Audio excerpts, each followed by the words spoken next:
বেলডাঙ্গার ঘটনায় রাজ্য পুলিশের ভূমিকা নিয়ে বড় প্রশ্ন তুলল কলকাতা হাইকোর্ট।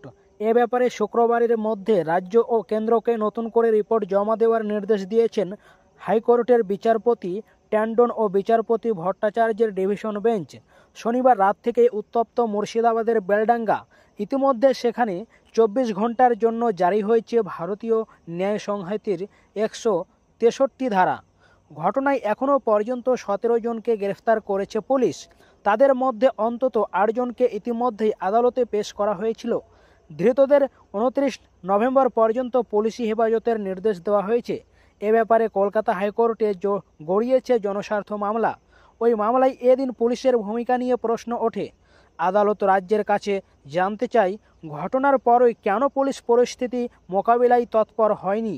রাজ্যের তরফে অবশ্য জানানো হয়েছে, সোশ্যাল মাধ্যমে ঘটনার কিছু ভিডিও ভাইরাল হয়েছিল, সেগুলির ভিত্তিতে অভিযুক্তদের চিহ্নিত করে দ্রুত পদক্ষেপ করা হয়েছে। মামলাকারীদের তরফে অবশ্য পুলিশের নিষ্ক্রিয়তার অভিযোগ এনে অবিলম্বে কেন্দ্রীয় বাহিনী মোতায়েনের দাবি জানানো হয়। যদিও রাজ্যের পক্ষ থেকে ওই আর্জি খারিজ করে দেওয়া হয়েছে। রাজ্যের দাবি, এলাকার আইনশৃঙ্খলা এখনও নিয়ন্ত্রণে রয়েছে, কেন্দ্রীয় বাহিনী মোতায়েনের প্রয়োজন নেই। এরপরই আগামী শুক্রবার কেন্দ্র ও রাজ্যকে এ ব্যাপারে রিপোর্ট পেশের নির্দেশ দিয়েছে আদালত। মামলার পরবর্তী শুনানি হবে আগামী সোমবার।